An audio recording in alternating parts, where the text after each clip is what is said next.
Welcome to Between the Lines, the Five Towns Jewish Times podcast, where newsmakers unpack the stories shaping the Jewish community. Hi, it's Larry Gordon. Welcome to Between the Lines, the electronic version of the Five Towns Jewish Times. My guest today is a repeat guest. It's not a rerun, but Phil Rosen is a very dynamic personality and has his finger on the pulse of the Jewish community, and it's been like that for decades. I made an observation earlier before we started taping. Can you imagine using the word like taping today? You can tell where I come from, taping. Right. I do remember when I was on the radio back in the 70s and 80s when tape used to tear on the air. What you would do? Right. You go to a long record and figure out how to splice the tape. Splice? What's splice? Who ever heard of splice? Nobody knows that anymore. Slice, they understand. Then a slice, lives in eternally. But splicing, no one knows what splicing is. Anyway. Slice is actually a term. Yeah, where did that come game. from? Oh, slice? When you do a slice, that A means type of return, you mean? So I have a good slice. That's a ping pong term ping also. pong too, yeah. Yes, a slice.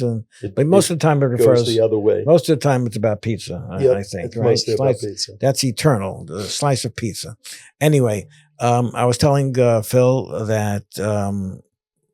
You'll notice that we don't have any notes, either one of us, because we like to keep it spontaneous. And that years ago, when I used to listen to Larry King, who was one of the founders of talk radio, actually, and he was interviewing someone, and he, after the second question, the author of a book said to him, Larry, you haven't read my book. And he said, well, of course I haven't read your book. If I read your book, I'd know the answer to all the questions. So now I know I can ask things that I have no idea about. Anything. And you mentioned to me when you walked in today, before we started recording, I shouldn't say taping, before we started recording, that you were recently returned from Saudi Arabia. So there's a lot of things you want to talk about in terms of your chairmanship of the World Jewish Congress America section, your being having a finger on the pulse of the Jewish community internationally and here in the American New York area, as well as around the United States. So give me a little bit of a background in the Saudi Arabia story and how you ended up going there this time. So the first trip, this is my fourth trip. The first trip was in the 90s when one of my partners and I decided we wanted to try to produce business between Saudi and the United States. We would try to see if we can get some of the legal business that was being done. And at the same time, we touched upon Israel. And at that point, the Saudis weren't even close to being ready. My first trip with the Republican Jewish Coalition was in 24. And we had an amazing trip. We met with all the royalty, including the Crown Prince, and a bunch of the other ministers. And it was a very, very surprisingly positive view of possible relationship between Israel and Saudi Arabia. So that was 2024, you're saying? Right. But it was tempered. What are they afraid of? I never understood. I understand the Abraham Accords, and I understand they're supposed to grow into it. But this is not a place with a democratic election, exactly. Understand that Saudi Arabia looks at themselves a lot different than the rest of the Arab world. They always say that they're the kingdom, so they're on top, and the other countries, as the Crown Prince goes, the other countries are down here. And he gave them permission to enter into the Abraham Accords, or he winked and nodded and said it was okay. But they're not ready for normalization, which would be just them and Israel. They have an amazing relationship with the United States at this stage. They didn't when certain other people were president, and they gave him the fist bump instead of a handshake. Right. But at this stage, Trump is treating them well, and they're treating him well. And so, but this trip was a group of Jewish leaders from all over the world going to Saudi Arabia to explore and push a little bit on the normalization front. What kind of reaction did you get this time around? So it wasn't as positive as before October 7th. And the interesting thing about that is you would think that the Saudis and the rest of the Arab world would be very compassionate to Israel as we suffered an enormous tragedy and October 7th. October 7th. Many deaths and all sorts of horrible things. Every day, another story comes out about what the hostages went through. And you would think that we'd get pure sympathy, but we had some of that, but there's also the feeling that they're not ready yet for normalization. And they still say it's in the future. They're still hopeful that it's going to happen. They were very positive to our group. And I think I'm still very hopeful. Maybe I'm an optimist, and that's my big problem in life. But I'm optimistic about it. But there is a relationship that exists on some hidden or low level. Definitely exists. Between the Saudis and Israel. Definitely exists. Very quietly and very behind the scenes. So the question is whether they can go public or not. Yeah. That's what we're discussing. Go public. So, and when they do it, and this is what one of the ministers said in an earlier trip. He said, when we do it, it's big. Everything we do on this front will be gigantic. He said, we're not going to just slip into the Abraham Accords.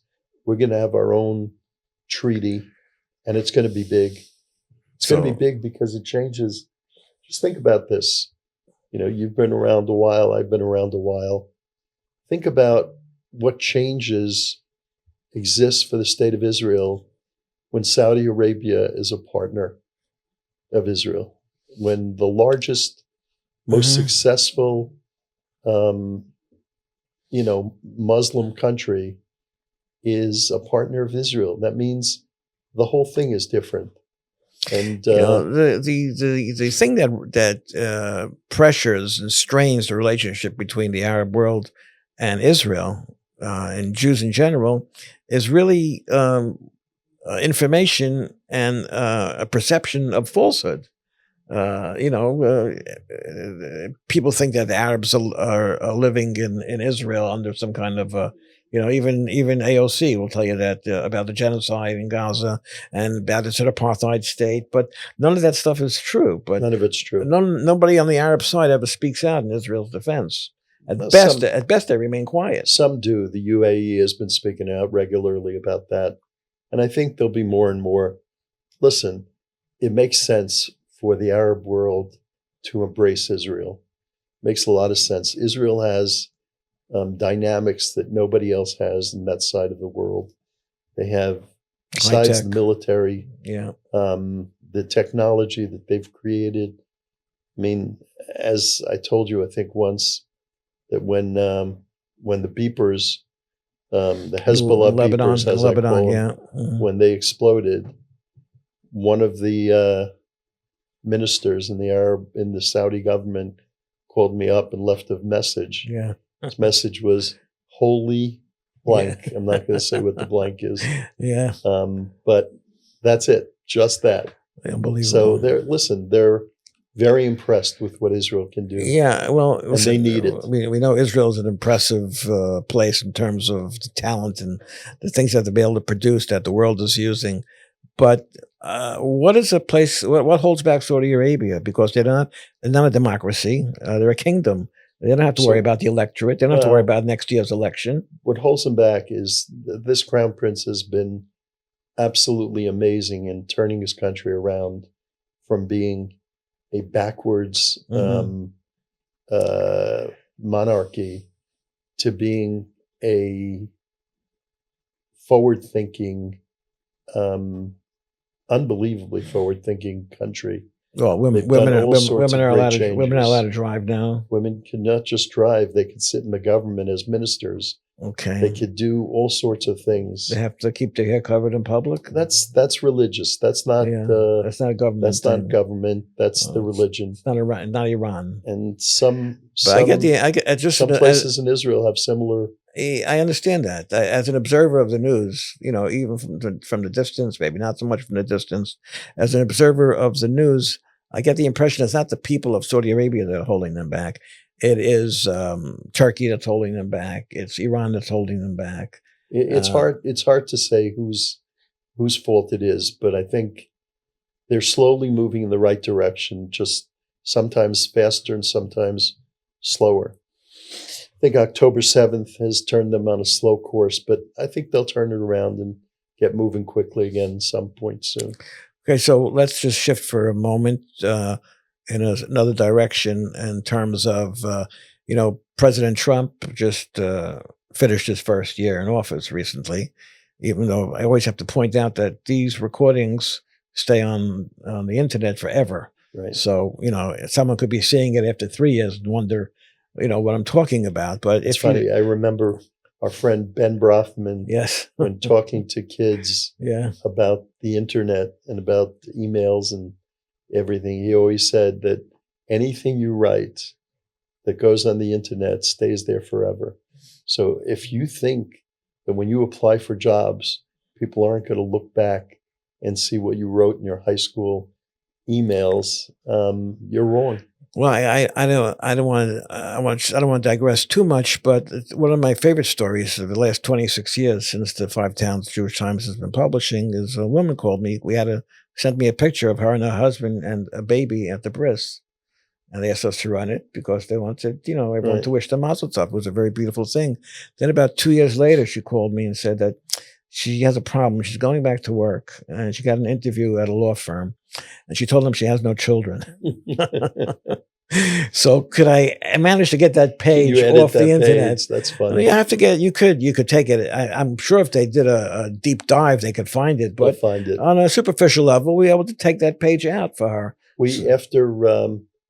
After October 7th, when a lot of college campuses were, up in arms about Israel and protest rallies all over, a lot of law firms went back to the resumes to make sure that they didn't have people who were leaders of this anti-Semitic attack on Israel, anti-Israel. So was it a matter of firing people or just not hiring?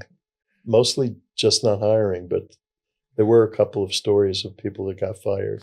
I know it happened in some of the hospitals where they looked on people's, social media pages and they found them saying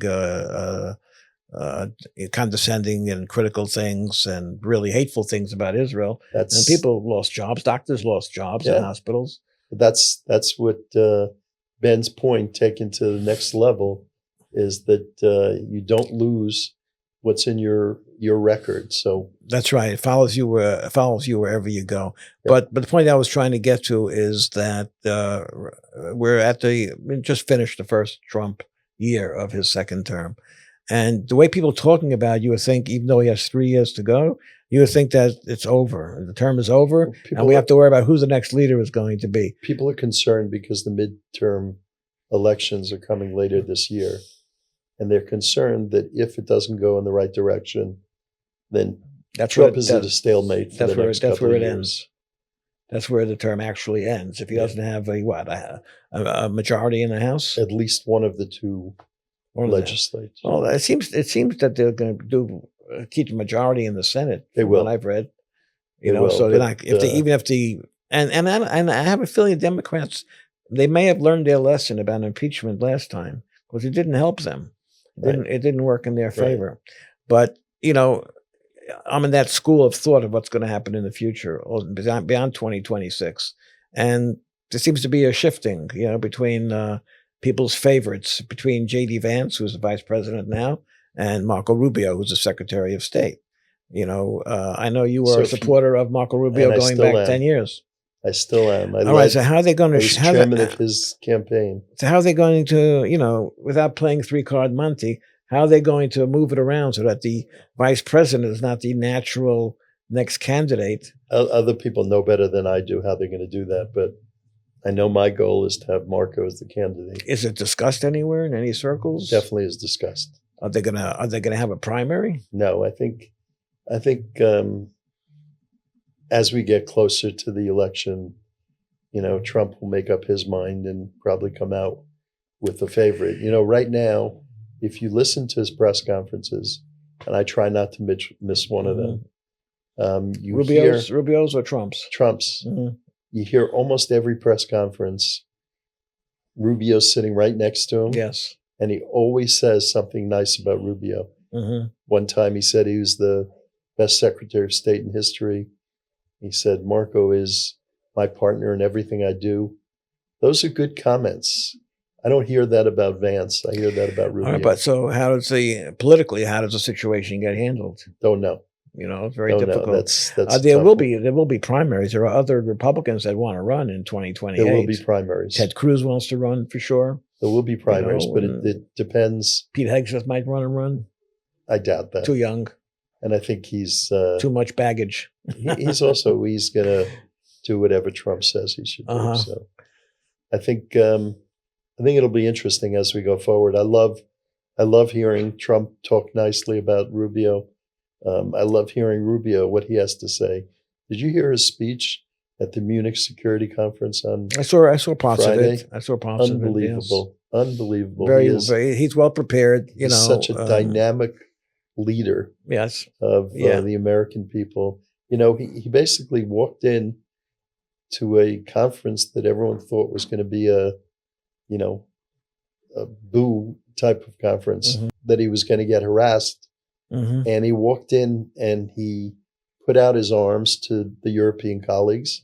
And he said, we're in this together. We're fighting the fight to save Western civilization, and you're in it, and we're going to help you, and you're going to help me.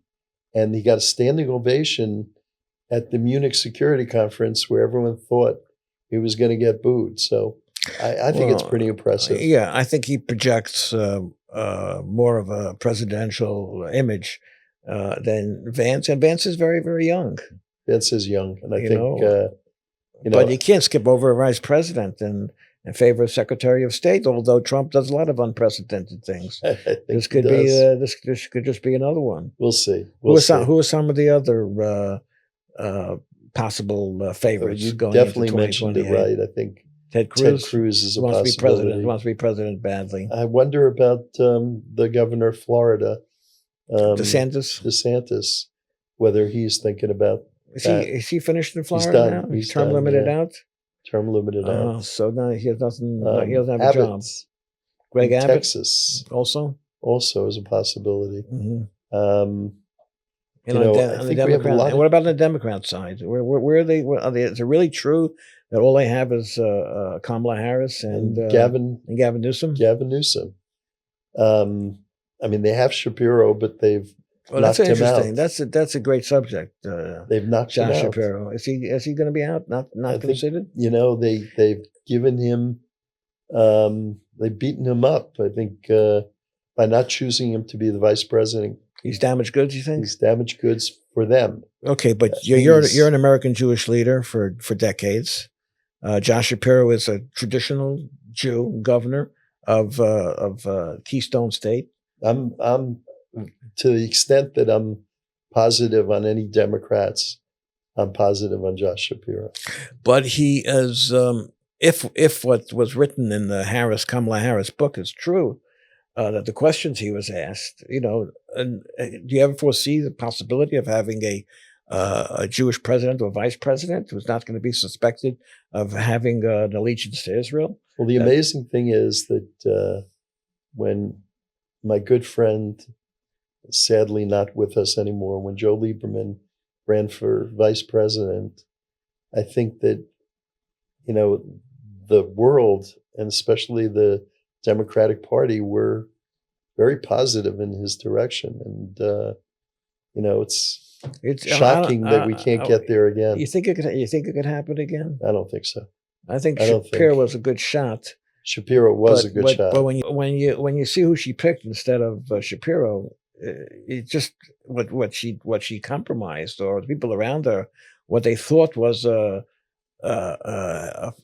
candidate selection of equal value, is just amazing. How the fact of his Jewishness was so weighted against him, and something that they thought.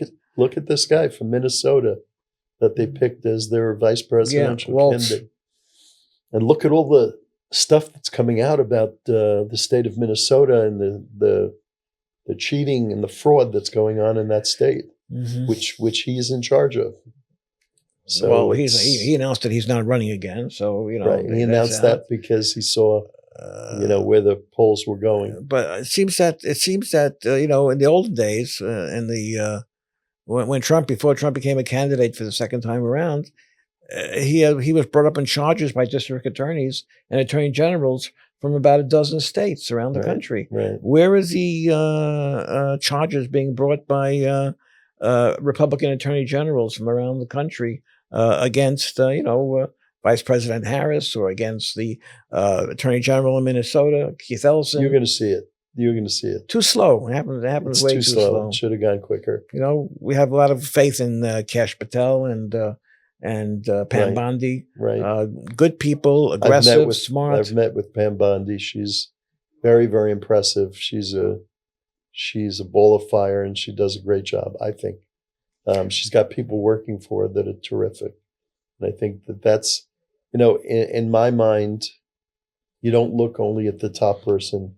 You look also at the deputies, Deputy Attorney General, Deputy Secretary of State. And there's a ton of good people there. Yes, definitely have good people there.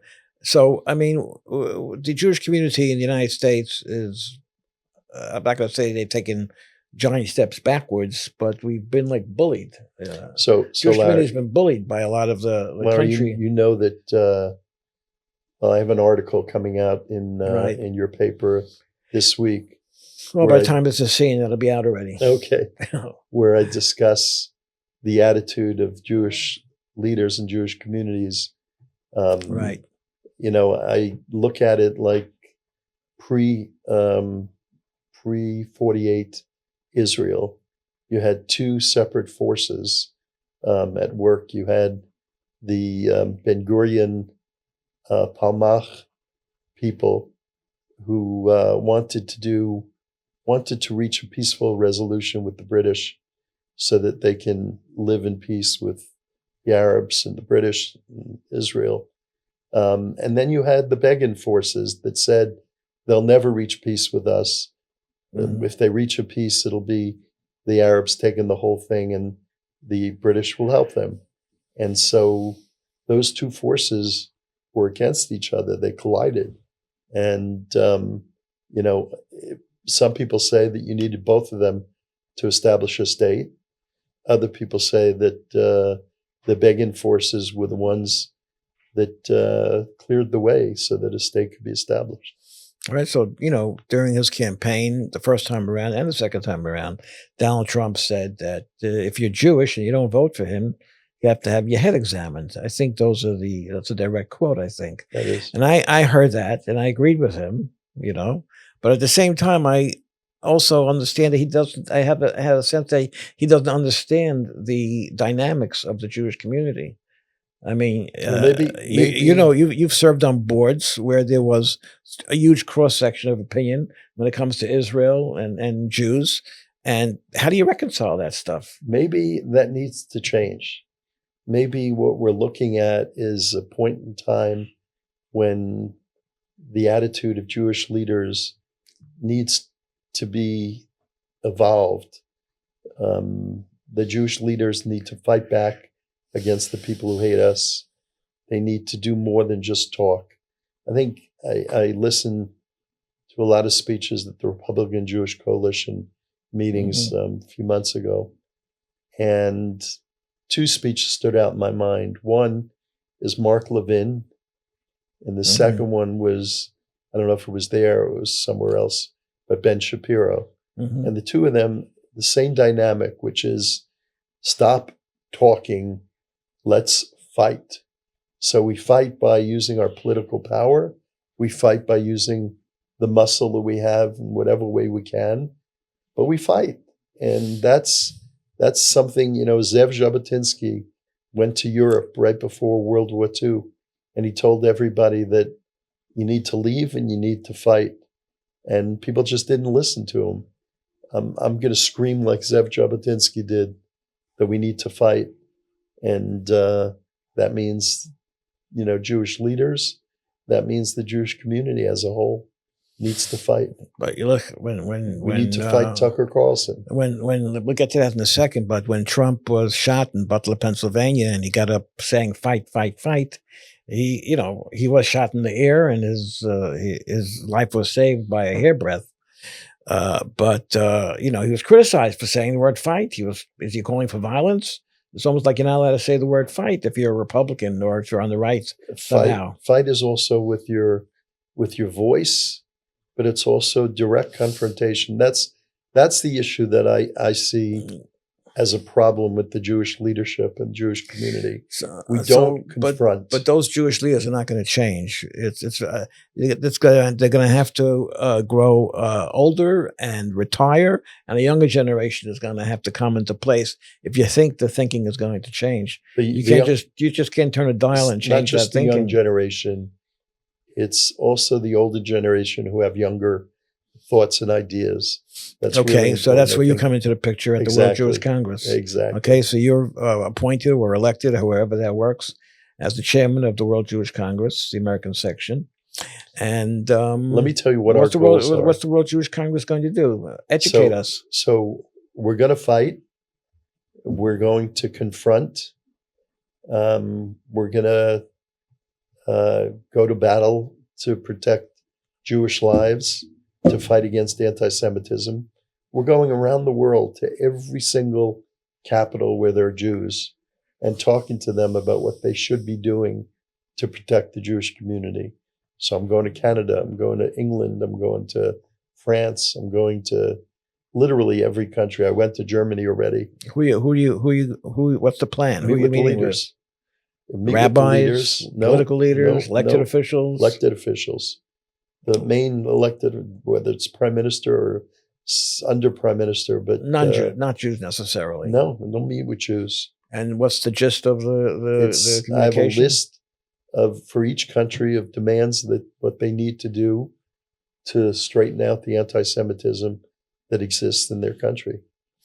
Listen, and I list it for them, and then I say, Larry, I've got direct orders from the Secretary of State that I should use his name, that he stands behind us, and he wants them to fix what's broken as far as their support of their Jewish community. Listen, we have we're sitting in Long Island in Cedarhurst recording this, but over in New York City, a stone's throw from here, you have a Muslim mayor who was committed to from the river to the sea and globalize the Intifada, which is language he says that he does not use anymore. But Jews, especially in the 5 boroughs, are living in fear to an extent, not in fear of their lives necessarily. I'm not accusing him of threatening anybody's life. So, Larry, what we need, I don't know if you saw it, but last week, Ari Brown, our legislature. Yes, I did see that. Yes. You saw him stand up. Yeah. Actually, I could give them play a part of it. Great. You were asked about the phrase globalizing the Intifada, and you declined to denounce it, Mr. Mayor. Is that a yes or a no? I strongly discourage the language, and I have not used the language myself. You declined to unequivocally condemn slogans like globalize the Intifada and from the river to the sea, saying you would not police language. Yes or no? Assembly member, these are not budget items. The Jews have a lot to do with the budget of New York City. So Timekeeper, put the clock to 0. Senator. That was terrific. That to me, and I've said this to him, and I've said it in writing, that that's the type of people we need representing us. We need people who aren't scared to confront and aren't scared to stand up for the Jewish people. I mean, think about this. What would have happened in World War II if we had more than just that one congregation of rabbis that went to the White House and left without meeting the president? I mean, that conceivably is more likely to happen, not today, not with Trump, but with another elected official. I could see it happening with a Kamala Harris in the White House. Yep. I could have seen that. I could have seen both. Her not entertaining to meet with them. Don't forget when Bibi addressed the Congress, she was speaking to a sorority somewhere out in the women's organization somewhere in the Midwest. Yep. Of course, we're very much in favor of women's organizations, but when you're vice president of the United States, and the prime minister of one of our greatest allies is addressing the Congress. Maybe our greatest ally. Yeah, you shouldn't have to use that as a way of making a political protest to slip away. statement. So the question is, how are you going to get that cooperation? So two things. First of all, we need to confront. We need to do it in a public way. We need to make sure that people understand that we're not going to stand for the ordinary. I would use a curse word, but I'm not going to. No, you can't do that. The ordinary garbage garbage is a good we've word. stood for in the past. That's number one. Number two, and this is a whole different twist on what we're doing, what we're going to be doing at the World Jewish Congress. The Jewish community needs to focus on the prosemitism. We need to focus on what's good about our community, what's good about Jewish people. We need to make sure that people understand that we're privileged to be the chosen people. God made that decision. We didn't make it, but we're privileged that he did it. And so we need to be proud of everything that we stand for, whether it's the educators, the rabbis, the leaders, the people who do great things, the Nobel Prize winners. Why is it that when all these fights, we cite the statistics as to how many Nobel Prize winners are Jewish, and everybody's like, wow, I didn't know that. You didn't know that because we should be advertising the stuff that we do good. So, and I say this in a broad way. Denny Avadia, the basketball player, Portland plays Trailblazers. for Portland Trailblazers, and he plays. I don't know if you saw, but when they announced him at the game, when he was coming in the game, they said All-Star game. Yes. they said Denny Avadia from Israel and the Portland Trailblazers, representing Israel. It was amazing. And the Portland Trailblazers. That's that touched me. I spoke to a basketball player that plays in Israel who told me about how the entire country was glued to the TV just to watch him play. But that's what we need to do. We need to be proud of the things that we do that's good, and we need to teach our kids to be proud of being Jewish. No, it's so amazing. that's your plan in terms of your My plan leadership is fight role at the World Jewish Congress and amplify pro-Semitism all across the country. Just to promote the goodness of the Jewish community. What do you do about? By the way, I spoke to the guy who heads the World Jewish Congress in Israel. His name is Sylvan Adams. I spoke to him about doing stuff in this manner together. We have to. There's a hole in the community that we don't focus on the things that are good. And I've spoken to people like, the old leaders like Malcolm Hoenlein about this, and they agree with me that is a hole in. They're not really old. They're veteran. They're veteran leaders. Veteran leaders. But I had to say that to give them a little bit of abuse. But this concept of Jewish unity that seems elusive. The old adages that if you have two Jews, you get three opinions, right? There's a lot of truth to that. At what point could we come to the step where we agree on something? So we have to, other than when we're being murdered. So we have to unify behind all the good things that we do. There's two wonderful universities that are Jewish. Yeshiva University in Touro, and this could be the first time on the air that I've said nice things about Touro because I'm a YU board member. Okay. But Alan Kadish, who's the president of Touro, was my classmate at MTA, and he was and is a good friend, and I think he's done a magnificent job with the school. But YU stands out as the paradigm of institutions. Now, Rabbi Berman is speaking out on all of these panels where they have, Christian universities, and all sorts of other heads of scholarship, and he's a leader. He's really amazing. So, two great universities, and around the country, you've got some great Hillels and some great Chabad institutions. We need to support them. We need to emphasize them. We need to support high schools and colleges. We need to get more people. One of my friends, Michael LaFell, bought up, I think, Westchester, what was called, I think, Salmachester in Westchester, and converted it to the Fell School. He's a very good friend of mine. And what he's doing is he's trying to find a place where people who aren't mainstream Orthodox can go to a Jewish school and become proud of being Jewish. To me, that's amazing. That's what we have to have around the whole country. You have to have places where people can go, kids can go to brag about their Judaism, to be proud of it. I hate the fact that, our kids, not our kids, but the kids, Jewish kids around the country are, embarrassed to tell people that they're going to synagogue on Rosh Hashanah, Yom Kippur, scared to prepare for their bar mitzvah lessons and afterwards continue to be involved in Judaism. That can't be the case. We need to change that. We need to, one of the things that I was thinking, and we do this a lot, is focus on what's going on in Israel, the amazing stuff that's happened. People don't realize, they will talk about October 7th. From October 8th, there were hundreds of thousands of Jews that got involved in Judaism for the first time since they were bar mitzvahed.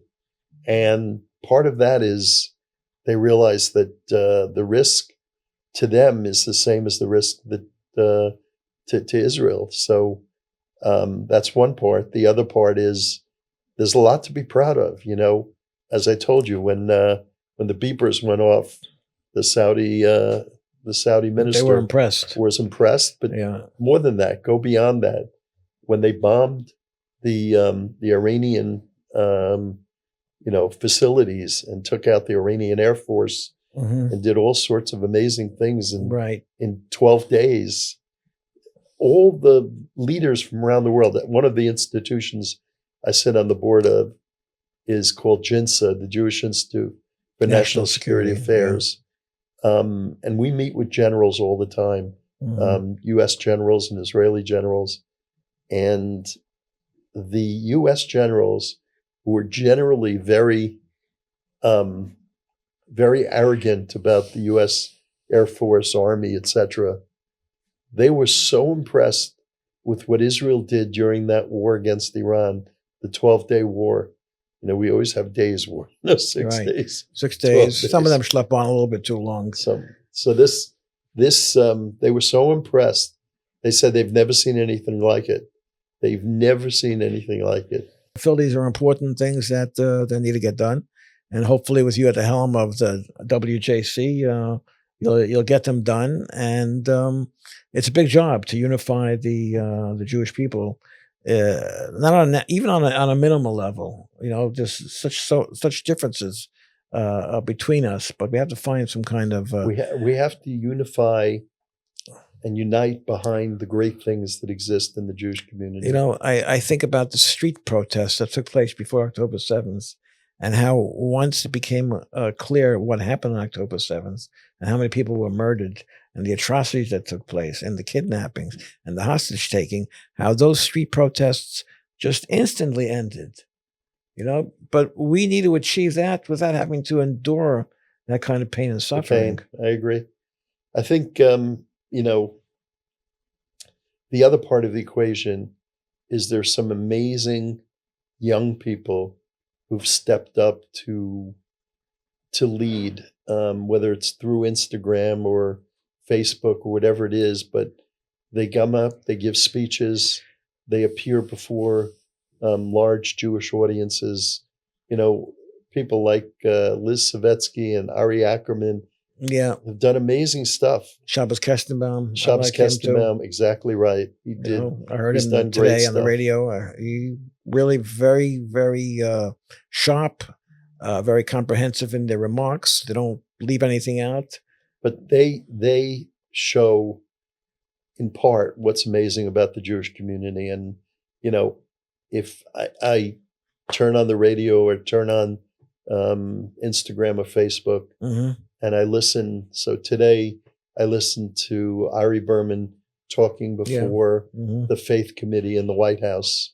And then I turn to the next Instagram and it's Mhm. Shabbos Kastenbaum. Yeah, The next one is right. Yeah, keep you Ackerman busy. and whatever it is. I And, think there are enough out there that we need to unify behind those people, and we need to become proud of being Jewish. I mean, the good thing is that the kids in this community are really proud of being Jewish. And I think that we need to expand that to communities all yeah, across the country. I think you're right, and I think amongst other things, we need more presence in the media on the right side of the media, and not fall for the fallacy that why do you want to get involved in the media? The Jews control the media in the United States. Why do you have to get involved in that? It's a tremendous lack of understanding of that misnomer. At one of our conferences, remember somebody got up and said, they say we control the media. Okay, let's do it. Let's take it over. Let's get control and let's make sure that people hear Yeah. the positive things about the Jewish community. It's funny because the New York Times must have a special editor in charge of bad mouthing Jews. I really think so, because anytime something bad happens with a Jewish person, Yeah. could be in the middle of nowhere. Right. It's the front page They of the New highlight York it. Times. That's what. Listen, Okay. they epitomize the terrible situation potentially that we could be in. And the only thing good they write about Jews is they've got this great Obituaries. guy who's in charge of obituaries. Uh-huh. He Obituaries davened- are written way in advance before he- someone dies. It's funny. An actor died the other day. He What was his davened name? What was his name again? Robert Duvall. Robert Duvall. But there's pages and pages of obituaries. That was written years ago. Yeah. They update it before they go to press, depending on which day he dies. But they do very well on our obituaries. Okay, but anyway, thanks very much for giving us Thank you, time. Larry. I love And it. good Thank luck you. at the World Jewish Congress. And we're going to be following what you do. And we're going to hold you to your promises. I And, promise you. and hopefully you'll- we'll do more of be very these proud. and get updated. Thanks you'll be very much. Proud. Thank you. Thank you for Larry. joining us, folks. Our Thank guest has you. been Phil Rosen, chairman of the World Jewish Congress American section. I'm Larry Gordon. This is Between the Lines. Thank you very much for joining us. Have a great day.